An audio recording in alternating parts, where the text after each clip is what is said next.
तो नमस्कार दोस्तों, चित्रा क्लासेस में आपका स्वागत है। और हम पिछले वीडियो में पढ़ रहे थे त्रिकोणमिति कक्षा 10 की 8.1 प्रश्नावली। आज है ना हम प्रश्नावली 8.2 की चर्चा करेंगे। 8.2 प्रश्नावली करने से पहले हम है ना जो त्रिकोणमिति के पूरे मान होते हैं उनको ज्ञात करना सीखेंगे। क्यों नहीं पता नहीं बच्चों को इतना टफ क्यों लगता है। ये दिमाग में ये धारणा बना रखी है कि पता नहीं ये सारणी याद होगी कि नहीं होगी, और 10वीं क्लास पूरी पढ़ जाते हैं, अच्छे अंकों से पास भी हो जाते हैं, लेकिन ये जो सारणी है ये कभी भी याद नहीं रहती है। लेकिन आज है मैं आपके दिमाग में जो इस प्रश्नावली के प्रति जो इतना डर है उसको हम दूर करेंगे। और आज हम प्रश्नावली को याद नहीं करेंगे, नहीं इसे रट्टा मारेंगे। आज हम प्रश्नावली के मान है ना बिल्कुल ऐसे सीखेंगे जैसे इसको ज्ञात कैसे करते हैं, कैसे इसके मान निकाले जाते हैं, ये सब मान है ना हम आज सीखेंगे। तो हमारे साथ है ना पूरी वीडियो तक बने रहिए। और वीडियो में लास्ट में जो मैं आपको है ना एक बहुत ही आसान और सिंपल एकदम ट्रिक बताऊंगा, जो देखते ही है ना आप sin 60 का मान कितना हो जाता है, tan 45 का मान कितना होता है, tan 60 का, sec 45 का, sec 30 का, 90 का, ये मान है ना आप देखते ही बिल्कुल एकदम आसान तरीके से बता दोगे कि इसके मान है ना ये होते हैं। तो आप है ना वीडियो अंत तक जरूर देखें, चैनल को सब्सक्राइब कर लें ताकि आपको नए वीडियो के नोटिफिकेशन भी मिल सके और आपसे कोई वीडियो मिस ना हो। और ज़्यादा से ज़्यादा चैनल को शेयर करें, क्योंकि हाँ हम भी ये सोचते हैं कि बच्चे जो वीडियो देख रहे हैं और कमेंट भी कर रहे हैं, एक कमेंट भी कर दें ताकि हमें भी पता चले कि हम जो पढ़ा रहे हैं वो भी सही है या गलत है। तो इसके बारे में तो जब आप बताओगे तो ही हमें पता चलेगा। आज वाला ये वीडियो है ये बहुत ही खास होने वाला है, क्योंकि अगर ये वीडियो नहीं देखेंगे तो अगली जो प्रश्नावली है 8.2 और 8.3 वो हमें नहीं आएगी। और आगे भी हम इसी तरीके के क्वेश्चन है जो सॉल्व कर सकते हैं बिल्कुल एकदम आसान तरीके से। तो ये वीडियो है ना आप बिल्कुल पूरा लास्ट तक जरूर देखें। इसके लिए ना हम एक सारणी का निर्माण करते हैं, और सारणी में सबसे पहले हम लिखेंगे यहाँ पर हम एक साइड है ना सारणी बना लेते हैं और दूसरी साइड सारणी के मान की गणना करेंगे, कैलकुलेशन करेंगे, तो वो सारणी दूसरी ओर बनाएंगे। तो इस साइड है ना हम सारणी बना लेते हैं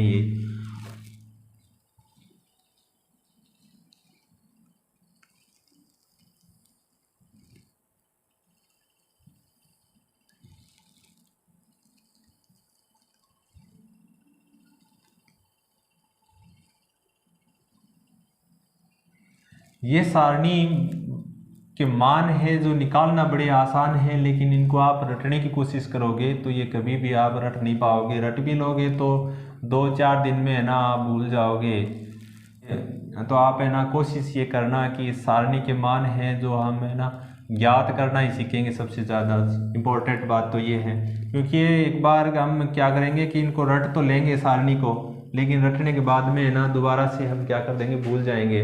क्योंकि एग्ज़ाम तक हमें बहुत इंपॉर्टेंट होता है कि ये सारणी पूरी की पूरी हमें याद होनी चाहिए। तो हमें ना इस प्रकार की एक सारणी बना लेंगे। और है ना आप जब पेपर करते हो तो उसमें भी आप है ना जो अपना रफ कार्य के लिए फर्स्ट होता है पीछे वाला, उस पर एक थोड़ा सा ड्राइंग कर, मतलब थोड़ा सा एक धुंधला है ना उस पर सारणी बना लेंगे। तो बिल्कुल अपने जो 4 नंबर का काम है ये तो हम बड़ी आसानी से सीख जाएंगे। ये गारंटी है कि ये 4 नंबर आपके हाथ से जाने वाले नहीं हैं। तो जो अपनी जो कॉपी होती है मेन कॉपी एग्जाम की, उसके पीछे है ना हम पेंसिल से इसको थोड़ा सा सारणी को बना लेंगे। और इधर हम लिखेंगे थीटा इधर, और उसके बाद में आता है कोसेक थीटा।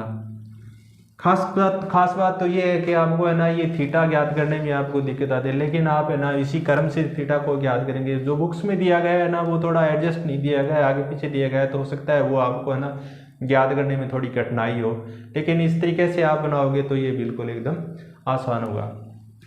सबसे पहले हम करते क्या है, अपने पास है ना ये गिन लेते हैं कितने हैं कि 0, 30, 45, 60 और कितना है 90 डिग्री है। कितना है 90 डिग्री है। तो है ना अपने पास है ना हम 0 से काउंट करते हैं, 0, 1, 2, 3, 4। तो इधर हम लिखेंगे कि ये अपने पास है ना 0 है, और ये 1 है, और 2 है, और 3 है, और कितना है 4 है। ये अपना है ना 0 थीटा में आएगा, ये अपना 30 डिग्री में आएगा, ये अपना है ना 45 डिग्री में आएगा, ये अपना 60 डिग्री में आएगा, और ये अपना 90 डिग्री में आएगा। ठीक है। टोटल जो संख्याएं हुई है ना अपनी वो जीरो से लेकर कितने तक हुई है, 4 तक हुई है। तो बटे में इनकी है ना सबकी हम 4 लिख देंगे, बटे में 4 लिख देंगे और बटे में 4 लिख देंगे, बटे में 4 लिख देंगे और बटे में 4 लिख देंगे। फिर है ना हम सॉल्व करेंगे इसको, तो ये अपना आएगा ना, मतलब इसको तो हम काट नहीं सकते, तो ये तो है ना अपना कितना आएगा, ये अपना है ना 0 ही आएगा, क्योंकि 0 में 4 का भाग देंगे तो कितना आएगा, 0 आएगा। इधर अपना है ना ये 1/4 ही आएगा, तो इसको है ना हम 1/4 लिख देंगे और इसको 2 से काटेंगे तो 1 2 2 और 2 दूनी 4, तो ये आएगा अपना है ना 1/2 आएगा, 1/2 आएगा। और ये कटेगा नहीं तो ये 3/4 आ जाएगा और ये आएगा ना तो कितना आएगा, ये आएगा अपना 1 आएगा, 4 से 4 कट जाएगा तो कितना आएगा, 1 आएगा। अब करते क्या है, सब पर है ना अंडर रूट लगा देते हैं, अंडर रूट लगा दिया, ये अंडर रूट लगा दिया अपना, ठीक है ना, अंडर रूट लगा दिया। अब इसका मान तो है ना 0 आएगा और इसका मान कितना आएगा, 1/2 आएगा, क्योंकि अंडर रूट 1 का मान तो कितना होता है, 1 ही होता है। अंडर रूट 4 का मान कितना आएगा, अंडर रूट 4 का मान आएगा 2, तो इसलिए अंडर रूट 4 का मान कितना आएगा, 2 आ गया। और ये आएगा ना तो अंडर रूट 1 का मान तो 1 होता है और अंडर रूट 2 का मान तो हमें पता है, याद नहीं होता है, तो अंडर रूट 2 मान लिख दिया इसका। इधर है ना ये आएगा अपना तो अंडर रूट 3 तो ऊपर चला जाएगा, अंडर रूट 3 आएगा और अंडर रूट 4 का मान कितना होता है, अंडर रूट 4 का मान 2 होता है, तो हम लिख देंगे कितना, 2, और ये आएगा इसका कितना, 1। तो मतलब ये हुआ कि जो सबसे पहले हम लिख रहे थे साइन थीटा का मान लिख रहे थे, तो साइन थीटा का मान है ना हमने 0 1/2 1/√2 और √3/2 और 1 हमने ज्ञात कर। ये जो मान हमने ज्ञात किए है ना इस सारणी में लिख देंगे, तो यहाँ पर कितना लिख देंगे, 0 लिख देंगे, यहाँ पर 1/2 लिख देंगे और यहाँ पर लिख देंगे 1/√2 और यहाँ पर लिख देंगे 3/√3/2 और यहाँ पर लिख देंगे 1, लिख दिया। बस जो शुरुआत का अपने जो सारणी का मान है, सिर्फ साइन थीटा का मान है, वही थोड़ा सा कैलकुलेशन करने में दिक्कत आती है और किसी में कोई दिक्कत नहीं आएगी। कर लिया। अब है ना हम इसको है ना बिल्कुल उल्टा लिखता चलेंगे, इसको किसको, मतलब साइन थीटा का जो मान है आया है उसको है ना हम कोस थीटा इधर से लिखना स्टार्ट कर देंगे, इधर से देखो, इधर से लिखना स्टार्ट करेंगे, तो इस इधर से लिखना स्टार्ट करेंगे, मतलब ये जो 0 मान आया है ना 0 का, तो ये है ना 90 में लिख देंगे हम। इधर जो ये 1/2 आया है ना ये लिख देंगे 60 वाले में, तो हम लिख देंगे 1/2 और इसका मान है ना इसके सीध में लिख देते हैं 1/√2 और ये मान है ना फिर इधर लिख देंगे √3/2 और है ना इधर मान कितना लिख देंगे, 1 लिख देंगे। ये अपना है ना कोस का मान आ गया। अगर कोस साइन का मान ज्ञात कर लिया तो उसके बाद में तो बड़ा सिंपल है मान ज्ञात करना, उसमें कोई दिक्कत ही नहीं आएगी।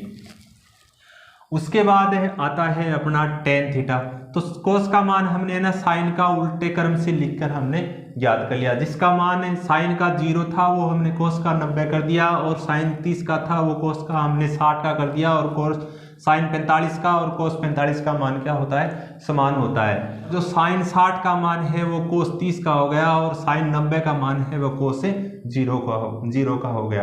अब करेंगे क्या, ये अपने पास आया है टेन थीटा, तो अपने यहाँ ना हम लिखते हैं कि टेन थीटा बराबर होता क्या है अपना साइन थीटा और बटे क्या होता है कोस थीटा, साइन थीटे बटा कोस थीटा होता है।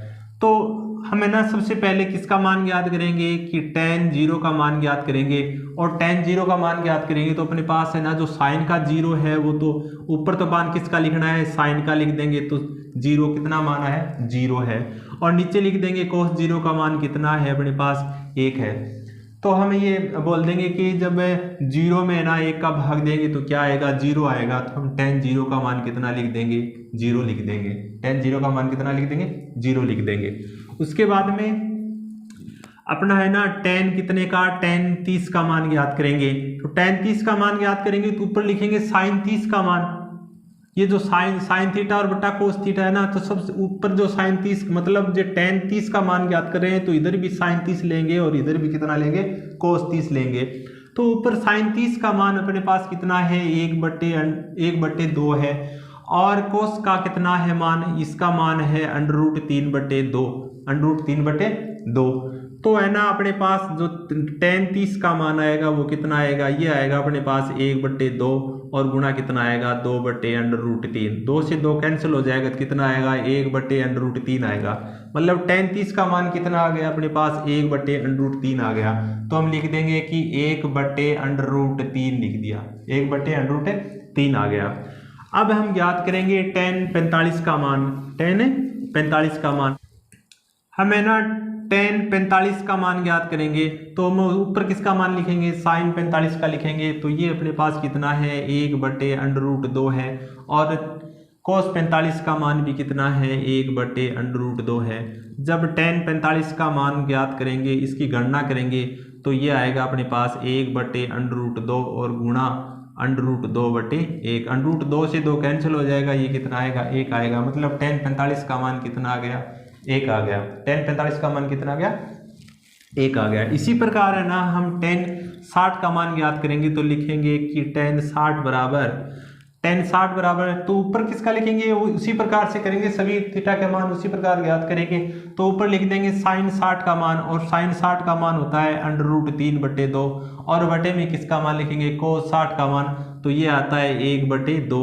इसको सॉल्व करेंगे तो ये √3/2 और ये है ना 2 ऊपर चला जाएगा और 1 नीचे आ जाएगा। तो है ना 2 से 2 कैंसिल हो गया तो ये कितना आ गया √3 आ गया। यानी tan 60 का मान कितना आ गया √3 आ गया, √3 आ गया ये। उसके बाद में tan 90 का मान ज्ञात करेंगे तो हम लिखेंगे कि tan 90 बराबर तो ऊपर क्या लिखते हैं, ऊपर लिखते हैं साइन का मान तो 1 है और बटे में क्या है cos 90 का मान कितना है 0 है ना। तो 1/0 आ गया। अब आप ये बताओ कि 1/0 का मान कितना होता है, आप तो कहोगे 0 होता है, लेकिन 1/0 का मान 0 नहीं होता है। क्यों, तो इसका मान क्या होता है, इसका मान है ना ये बोला है कि अनंत होता है, अपरिभाषित होता है। क्योंकि आज तक किसी ने ये परिभाषित नहीं किया है कि जब हमें ना 1 में 0 का भाग देंगे तो क्या आएगा, मतलब कुछ आएगा ही नहीं, है ना। अभी तो हम ऐसे ही लिख देंगे हम ये अनंत है, इसका मान कितना है अनंत है। तो हमें इसका मान लिख देंगे कितना अनंत है, कितना है अनंत है। जिस प्रकार हमने साइन का मान ज्ञात किया था और साइन का मान ज्ञात करने के बाद में जैसे कोस का मान लिखा था उसी प्रकार है ना हम किसके मान लिख देंगे, कोट के मान लिख देंगे tan के आधार पर। तो हम ऐसे लिखेंगे कि जो tan का 90 का मान है वो किसका मान आएगा, कोट 0 का मान आएगा। तो हम लिख देंगे ये क्या है अनंत है। और tan जो 60 का मान है वो किसका मान आ जाएगा, कोट 30 का। तो हम लिख देंगे कि √3। और tan 45 का मान 1 है तो कोट का 45 का मान भी कितना आ जाएगा 1। और कोट 60 का मान है वो tan 30 का मान हो जाएगा 1/√3। और जो कोट 90 का मान है वो tan 0 का मान हो जाएगा और वो कितना हो जाएगा 0 हो जाएगा, कितना हो जाएगा 0 हो जाएगा। और sec थीटा को हम लिखते हैं sec थीटा बराबर होता है 1/cos थीटा, 1/cos थीटा। मतलब जो कोस का मान है वो है ना साइन सेक का क्या है उल्टा है, या हम ऐसे बोल सकते हैं कि सेक का मान है वो कोस का क्या है उल्टा है, ये बोल सकते हैं। तो अपने पास है ना कोस का मान कितना है 1 है, कितना है 1 है। तो 1 है तो हम लिखेंगे कि सेक थीटा बराबर सेक का मान कितना है 0 है तो हम लिख देंगे 0 और ये लिख देंगे 1 और कोस 0 का मान भी कितना है 1 है। तो है ना कितना आ जाएगा 1 आ जाएगा। मतलब सेक का मान कितना आ जाएगा 1 आ जाएगा, सेक का मान कितना आ जाएगा 1 आ जाएगा। और आगे हम है ना लिखेंगे कि सेक 30 का मान है तो 1 बटे क्या लिखेंगे कोस, तो कोस 30 का मान कितना है, कोस 30 का मान है √3/2, √3/2। 2 है ना ऊपर चला जाएगा तो ये आएगा अपने पास 2/√3। मतलब सेक 30 का मान आएगा वो कितना आएगा 2/√3 आएगा, 2/√3। इसी प्रकार से है ना हम बिल्कुल उल्टा लिखता जाएंगे इसका कि cos 45 का मान है 1/√2 तो हम लिख देंगे 1 नीचे चला जाएगा और ऊपर आ जाएगा √2।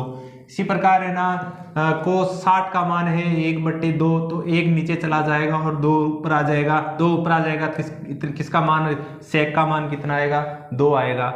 और इसी प्रकार हम लिखेंगे कि सेक 90 का मान तो 1 और कोस 90 का मान भी कितना है 0 है। अपने पास है ना जो पहले वाली सिचुएशन पैदा हो गई कि है ना 1/0 तो इसे भी है ना हम क्या बोलेंगे कि ये भी अनंत है, अपरिभाषित है। ये भी क्या है, अपरिभाषित है। तो हम लिख देंगे ये क्या है, अपरिभाषित है। ये क्या है, अपरिभाषित है। अब है ना हम कोसेक के मान है ना दो तरीके से लिख सकते हैं। एक तो अपना ये होता है कि कोसेक थीटा बराबर होता क्या है 1/sin थीटा। ये भी हम लिख सकते हैं कि कोसेक थीटा बराबर क्या होता है 1/sin थीटा। मतलब साइन का मान उल्टा है, वो किसका मान है, कोसेक का मान है। या है ना हम जैसे हमने किसका लिखा था, जैसे हमने कोस का लिखा था कि साइन को उल्टा, जैसे साइन 90 का मान है वो कोस 30 का मान हो जाएगा। जिस प्रकार हमने है ना कोट और टेन के मान लिखे थे कि टेन 90 का मान है वो कोट 0 का मान हो जाएगा, और कोट टेन 60 का मान है वो कोट 30 का मान हो जाएगा। उसी प्रकार से हम लिख सकते हैं। या है ना हम इसको ऐसे ही लिख लेंगे, इसका उल्टा कर देंगे। मतलब क्या होता है साइन का उल्टा, तो ये आएगा अपने पास है ना 1/0 आएगा। इसका साइन 0 का मान कितना है 0 है। 1/0 बराबर क्या लिख देंगे हम, अनंत लिख देंगे। तो इसका मान कितना आ जाएगा अपने पास, अनंत आ जाएगा। या है ना इसको हम अपरिभाषित भी लिख सकते हैं, अपरिभाषित भी लिख सकते हैं। और इसका मान कितना आएगा, साइन 30 का मान है 1/2, तो इसका उल्टा कितना आएगा 2 आएगा। और इसका कितना आएगा, ये √2 आएगा, क्योंकि 1/√2 है, 2 ऊपर √2 है ना ऊपर चला जाएगा। और ये कितना आएगा, ये आएगा अपने पास 2/√3, और ये किसका मान कितना आएगा 1 आएगा। तो इस प्रकार है ना हम ये पूरी सारणी का मान है जो आज निकालना सीख गए हैं। वीडियो अगर एक बार समझ में नहीं आ रहा है मान निकालना, तो वीडियो को 2-3 बार करके देख लेना, बिल्कुल समझ में आ जाएगा। और समझ में नहीं आएगा आप कभी भी भूलोगे भी नहीं। कॉन्फिडेंस रखना पड़ेगा इतना तो कि हम सारणी का मान नहीं भूलेंगे, वरना कैसे करेंगे कि ये याद नहीं है, याद नहीं होगी तो पूरी साल ही याद नहीं किया, पूरी लाइफ भी याद नहीं होगी। थोड़ा कॉन्फिडेंस से याद करना कि हाँ मैं ये याद कर सकता हूँ, तो याद हो जाएगा। इसके साथ साथ में ना अपने को थोड़ा बहुत तो कुछ याद रखना है। जैसे अपने पास है ना ये हमने ये याद करना है कि साइन थीटा बराबर होता क्या है, साइन थीटा बराबर होता है लंब बटा कर्ण। ये भी आपको है ना याद रखना चाहिए। और उसके बाद में है कोस थीटा, और कोस थीटा क्या होता है, कोस थीटा होता है अपना आधार बटा कर्ण। और टेन थीटा है वो क्या हो, टेन थीटा अपना है ना साइन थीटा, और बटे क्या है कोस थीटा। ये भी आपको याद रखना है। और उसके बाद में आता है कोट थीटा। तो कोट क्या है, कोट होता है टेन का उल्टा भी लिख सकते हैं हम, ऐसे भी लिख सकते हैं इसको कि 1/tan थीटा। और इसको हम है ना ऐसे भी लिख सकते हैं कि कोट थीटा बराबर क्या कोस थीटा और बटा साइन थीटा। इसको है ना ऐसे भी लिख सकते हैं। दूसरा और इसमें अब अपने को याद करना है वो अपने पास है ना ये आता है कि सेक थीटा होता क्या है 1/कोस थीटा होता है, और एक होता है अपना है ना साइन थीटा, और बराबर कितना 1/कोसेक थीटा भी लिख सकते हैं इसको आप, कोसेक थीटा। और कोसेक थीटा को है ना आप किस प्रकार लिख सकते हो 1/साइन थीटा लिख सकते हो आप, है ना। इस प्रकार से कुछ जो अपने साधारण सी सरस्वमिकाएँ हैं उनको अपने को याद करना है। और इसी प्रकार त्रिकोणमिति बिल्कुल एकदम आसान हो जाएगी। नेक्स्ट वीडियो में हम ज्ञात करना सीखेंगे कि ये सारणी का यूज़ करके हम किस प्रकार से प्रश्नों को सोल्व कर सकते हैं। बिल्कुल एकदम इजी मेथड से सीखेंगे जो आपको याद ही नहीं होंगे, आप कभी भूलोगे भी नहीं।